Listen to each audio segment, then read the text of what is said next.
The Tellurian diplomatic vessel Harmony Seeker moved slowly into position around Earth's military space station Sentinel-9. The large blue-green planet dominated the view from the observation deck where Ambassador Garo stood watching. "Magnificent," he said, his four eyes blinking in sequence. He turned to adjust his ceremonial sash, carefully arranging the 9 colored bands that signified his high rank. Tellurians took such visual markers of status very seriously. "Final approach complete, Ambassador," the pilot announced. "Human authorities grant permission to dock." Goro nodded to his cultural attaché Mira, who stood nearby reviewing data on her tablet. "I trust our preparation has been thorough? The humans must see we respect their chain of command." "Yes, Ambassador," Mira said. "Our research team analyzed their rank structures for 3 standard cycles. The pattern is clear: humans with the most bars, stars, and colorful ribbons hold highest command. We've programmed all identifiers into your visual display." Goro activated the small lens that covered his lower left eye. Immediately, it began highlighting human rank insignia with helpful labels. "Excellent. Let us not repeat the disaster of the Proxima contact." The Tellurians shuddered collectively, remembering how their delegation had accidentally addressed a maintenance worker instead of the planetary governor, causing a diplomatic incident that took years to repair. The airlock hissed open. A human in a crisp blue uniform stood waiting. The ambassador's display identified him as Lieutenant Kim, Junior Officer. "Ambassador Goro, welcome to Sentinel-9," Lieutenant Kim said with a formal bow. "I'm honored to escort you and your delegation." The Tellurians followed Kim through the curved corridors of the station. Goro was impressed by the station's size and the diversity of humans they passed. His display constantly identified ranks: Ensign, Corporal, Sergeant, Lieutenant Commander. "The Admiral awaits in the main conference room," Kim explained. "We will pass through the central hub first." As they entered a large open area bustling with activity, Goro's display suddenly highlighted an approaching human with multiple identifiers: Admiral Park, highest command level, multiple decorations, supreme authority. The Admiral wore an impressive uniform covered in colorful ribbons, gleaming badges, and 4 gold stripes on each sleeve. Garo and his delegation immediately performed the greeting gesture reserved for highest authorities. "Admiral Park, an honor to meet Sentinel-9's commander," Garo said. "Welcome, Ambassador," the Admiral replied warmly. "I trust your journey was pleasant?" "Most efficient," Garo confirmed. As they conversed, another human approached. This one wore a simpler uniform with only a small insignia showing a staff with snakes wrapped around it.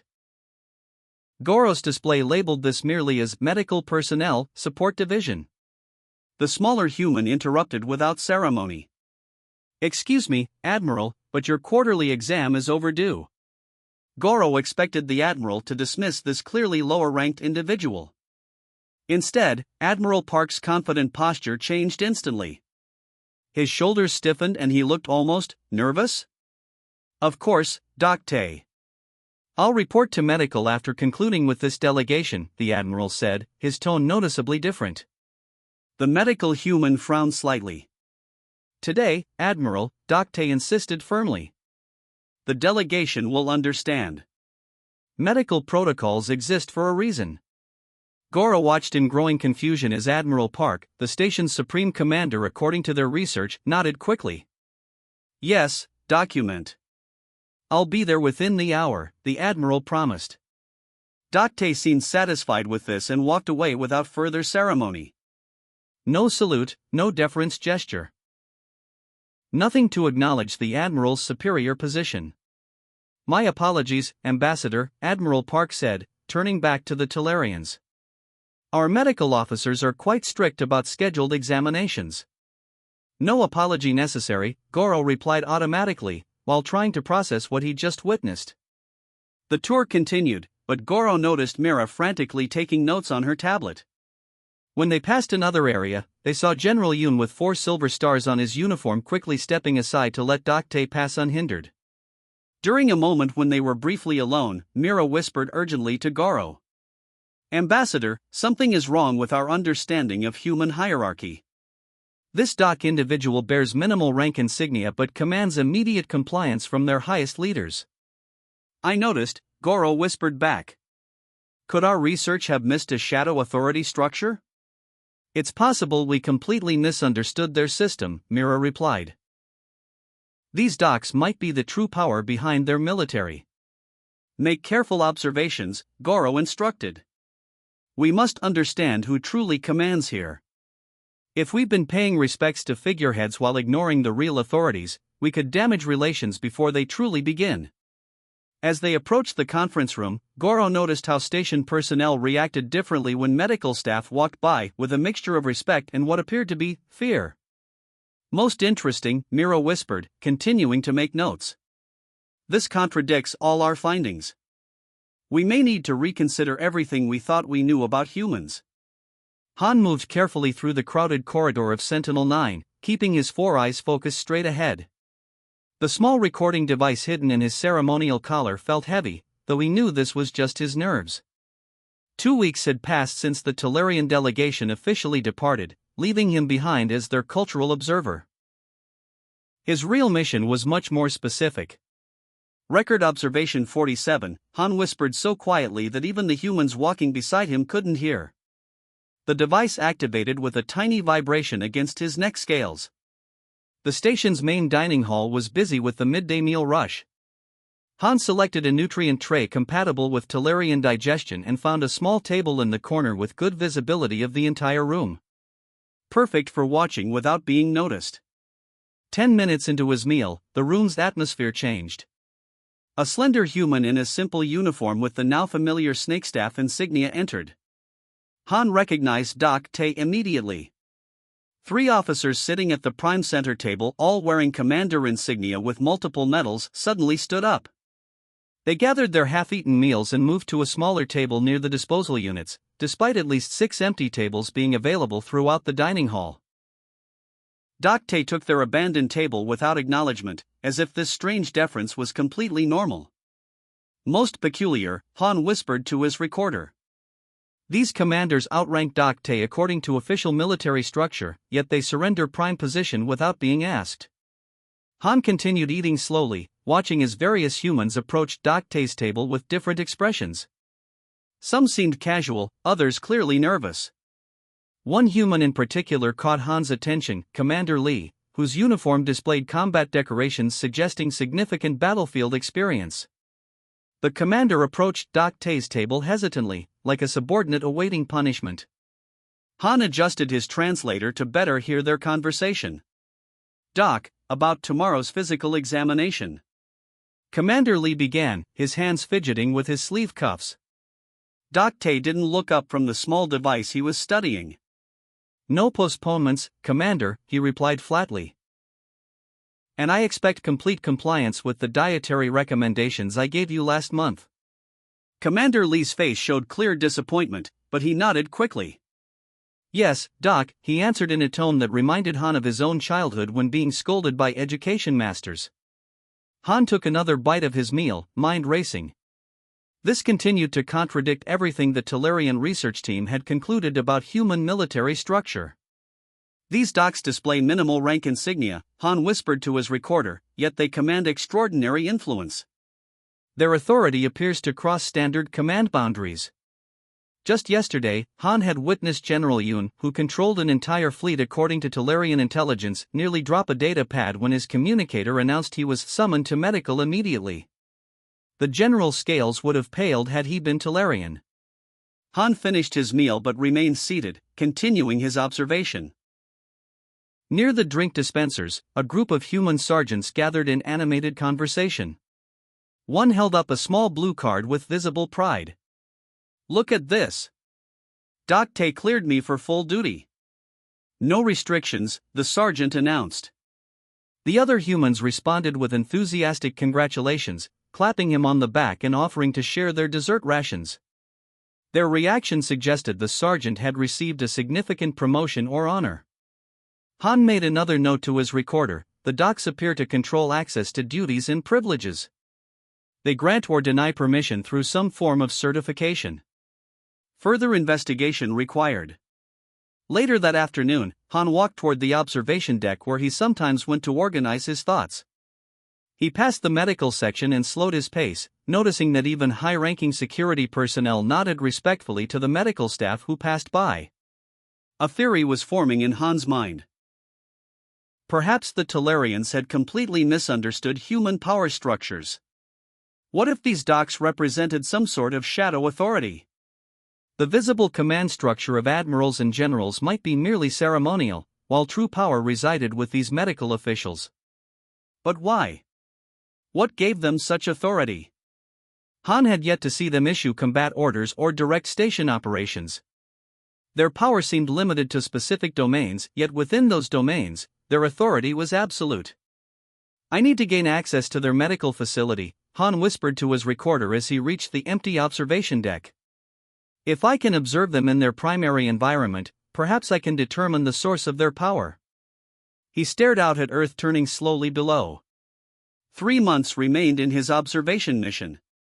Somehow, he would solve the mystery of why the humans with the least impressive uniforms commanded the most impressive fear. The alarms woke Han from a deep sleep. Red lights flashed in his quarters as the station's computer announced, "Alert! Environmental failure detected. All personnel report to assigned stations." Han quickly dressed in his observer uniform and hurried to the large training deck where the joint human-Talarian exercises were scheduled.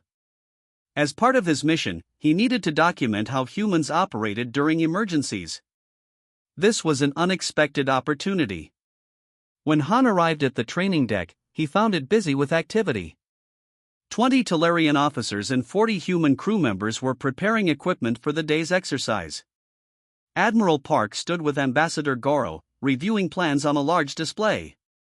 "The simulation will test how our forces respond together to an external threat," Admiral Park explained. "Nothing too dangerous, just enough challenge to."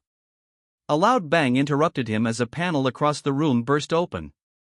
Vapor with a greenish tint began pouring into the room. Alarm sirens blared loudly.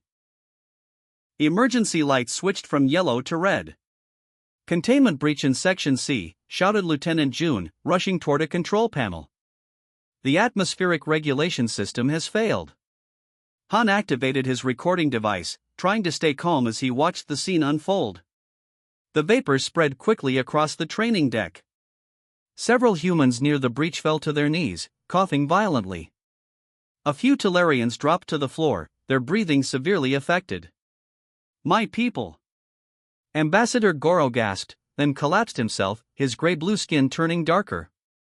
Han moved to help, but felt his own lungs burning. The Talarian respiratory system was more sensitive to certain chemicals than the human one. Through the thickening vapor, Han saw a group running toward them. They wore white uniforms with the snakestaff symbol and carried equipment bags. They had simple breathing masks, but nothing like the full protective suits used by emergency teams. "Move! Medical coming through!" shouted Doc Tay, pushing past Captain Min, who stepped aside immediately despite being in charge of security. Han watched in amazement as something remarkable happened. The entire chain of command shifted instantly. Admiral Park, who moments ago had been directing everyone, now turned to Doc Tay with an expression of relief. "What's the situation, Doc?" the Admiral asked. "Coolant leak, mixed with oxygen creates a toxic compound," Doc Tay said quickly while opening a medical bag. "Your security needs to evacuate everyone immediately." "Admiral, we need this section evacuated," Doc Tay ordered, not looking up from his equipment. "Yes, document security teams, clear the area." Admiral Park responded without hesitation, no sign of resentment at being given a direct order by someone of lower rank. Han struggled to keep his recorder active as he felt his breathing grow difficult. Through watering eyes, he watched Doc Tay kneel beside Ambassador Goro's still form on the floor. The doctor pulled out a strange device, pressed it against the ambassador's neck, and it made a soft hissing sound. Then Doc Tay placed a breathing mask over the ambassador's face and adjusted some settings on the attached unit. Han pushed himself forward on unsteady legs. "What are you doing to him?" he demanded, fear for his superior overcoming his covert observer status. Doc Tay didn't even look up. Saving his life, he replied matter-of-factly. Your species processes oxygen differently from humans. The compound affects you more severely. This will help until we can get him to medical. Han watched in disbelief as the ambassador's dark coloration began returning to its normal gray-blue. His chest rose and fell more regularly. All around them, other medical personnel were treating both humans and Talarians. 2 doctors lifted the ambassador onto a floating stretcher. Han noticed Admiral Park was now simply following a young medical officer's instructions to help move injured crew members. You too, Doc Tay said, suddenly focusing on Han. You need treatment. Before Han could object, Doc Tay pressed a similar device to his neck. Almost immediately, Han's breathing eased. As they were evacuated from the training deck, Han watched the medical team continue working. What confused him most was how completely everyone accepted the change in authority. Generals, admirals, security chiefs, all these powerful figures now simply followed orders from the medical staff without question or hesitation. Han struggled to whisper into his recorder as they carried him to safety. In crisis, the mysterious docs take complete command. The highest ranks defer to them instantly. This is not temporary respect, it appears to be an established protocol.